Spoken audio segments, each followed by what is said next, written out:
It's a spool of wire, and I'm almost out of it. Can you see the spool of wire? Mm-hmm. I'm almost out of it. Okay. And I've had this spool of wire for like 40 years. I bought it like this it's not a piece of a long time ago, but it's like 40 years of my life is in the wire that's gone. Does that make sense? This is what's left. Does that make I'm sense? sorry to hear that, and sad for you, but you're wearing your Jets hat, and I'm a little concerned right now that you're wearing your Jets hat. I thought that's why you were crying. Okay, I'm done. All right. First thing, I'm about to reveal a secret that you gals don't know. Sometimes when you ask us, well, what are we thinking about? We say nothing. 75% of the time, it's actually nothing. But there's a 25% of the time that it's things like that. And we know you won't understand or won't grasp or won't understand the ramification or where we're coming from. So we shut the fuck up and we just say nothing. We put it in the nothing bin because it's nothing. It's actually nothing to you. It's really nothing. It's nothing to fuss about. It's nothing that we really want to talk about. It's nothing that you're going to be able to understand. So technically, we're not lying. It's nothing. Okay? Second thing, he was just trying to open up on some bullshit. 40 years, it's like you gotta have a relationship with certain things, and it's kind of over. It's not so much about the spool of wire. Oh my God, I got a connection with some wire. It's not that.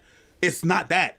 It's the realization that 40 years of your life passed. When you just talk about, yo, I'm 40, it's tough to comprehend, but when you remember when you bought that spool of wire, you remember when you bought it, and you see the little chunks and the bits that you use of it, and when you bought it, it was so big, it was huge, you didn't think it would never end. You think it would never end. That spool would never end, and now, 40 years later, it's about that time to separate, and it's kind of an image of everything. It's an image for this channel, it's an image for this friendship, it's an image for life, it's an image for your living here, your relationship with certain people, all these things that you think and you take for granted last forever, but they don't. All of them good memories that you have, memories don't live like people do, will eventually be gone. And it's hard to materialize or to understand, but he, for once in his life, had that spool of wire in his hand that he remembers when he got it, and now it's coming to an end, and it's in front of him. That's why he's crying. And then when he shared that, you brushed it off. So when shit like that happens, I don't think he's gonna want to necessarily share more stuff. All right, so I will say,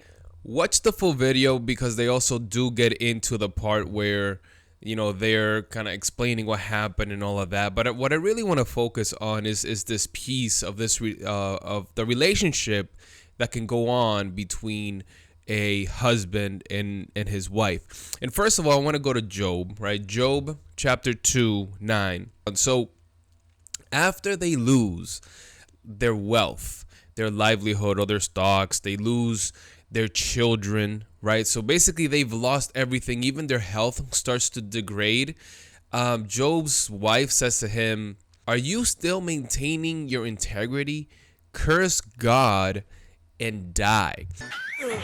All of these things that are happening to Job, a lot of the people that know him are linking it to some type of sin that he had to have committed, some type of way that he had to have wronged God in order for God to allow all of these crazy things to come into his life. So this is when she's saying, dude, we've lost everything. You clearly did something. Why don't you just curse God and die? Right? That is her response to the entire situation that they're going through at this moment. And this highlights, not in all cases, right? But in a lot of cases, there is a miscommunication, misunderstanding on how men and women deal with situations, right? A lot of women, by and large, they're more comfortable sharing what's going on in their lives, sharing what their problems are. Whereas for us men, it is a lot more difficult to open up. And it's not so much that we don't want to share things, is that it may take way too long to explain why we are feeling the way that we are feeling, right? And by the time you get to explain everything, it may not even come out how you want it to come out, and then it leads to the person not even understanding really what you're going through. And this is what happens with this man, right? He's explaining how the spool of wire that he's had for like 40 plus years, he's really not down, but he's contemplating on like possibly all of the times that he used this, how large it was when he first started, where he's at now, where he is in his life, right? All of the things that he has gone through in life, but he's looking at through the references of the times that he had to use this spool of wire. And, you know, I don't think that the wife's response was like ill-intended. I just think that, like anyone, maybe they wanted to lighten up the situation a little bit. So I think that the critiques that I'm seeing online are like unjustified, but it does highlight, right, that there is a big difference between how men and women communicate. And I will say that for me, in my own personal experience, it's like this as well. And it's not so much that I don't want to share with my wife, but part of it is that I don't want to burden her, right? Bring more problems onto her, because I do feel that part of my job is to limit the amount of things that my family has to go through, right? And that only happens if somebody else is taking the brunt of that, and that means me, right?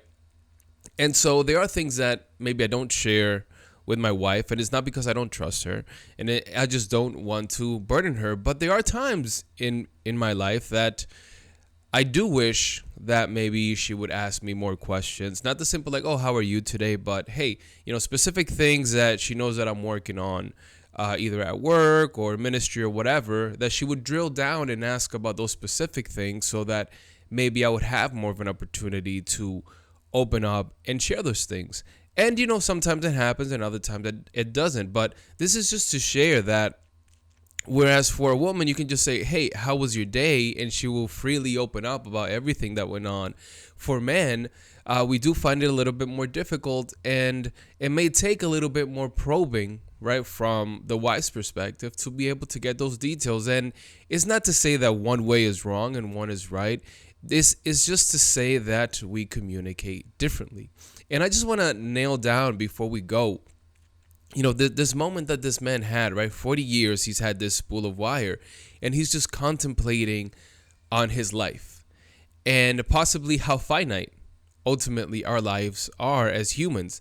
And Psalms 90, written by Moses, 90:12 says this: teach us to number our days that we may gain a heart of wisdom. Now, to give you some perspective on Psalms 90, here there's a few things that go on, right? Moses is talking about, firstly, about God's eternity, right, and how great he is.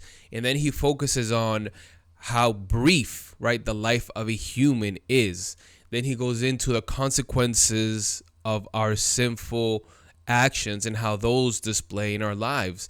And then he seeks also from those things that go on from our lives, we are to draw out that wisdom. And so this entire Psalms is really exploring the idea of not only humanity, but how limited we are in our lifespan. Not only that, how limited we are in our wisdom compared to God's wisdom. And I truly think that, whether this man intended this or not, that is what he is realizing in that moment, right? The brevity of his life, the things that maybe he did right, the things that he did wrong, and where he is at today.